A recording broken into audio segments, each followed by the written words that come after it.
श्री स्वामी समर्थ. एकदा नारायण म्हणाले, हा शेतकरी आहे ना, हा खरा माझा भक्त आहे. तर नारद म्हणाले, असं का बरं? मी 24 तास तुमचं नाव घेतो आणि तो कसं काय भक्त? तर नारायण म्हणाले, अरे तो काम करून का होईना माझं नाव घेतो, तो खरा भक्त आहे. तर नारद म्हणाले, मग मी?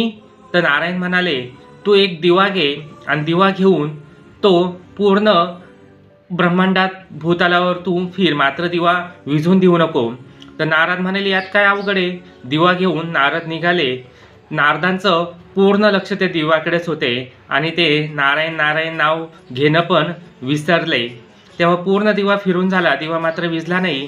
तर नारायण म्हणाले, तू माझं नाव तर एकदा पण घेतलं नाही. तर नारद म्हणाले, अहो माझं लक्ष सगळं काम त्या दिव्याकडे होतं, तुमचं नाव घेणं मी विसरलो. तर नारायण म्हणाले, बघ हाच फरक आहे. आपण जे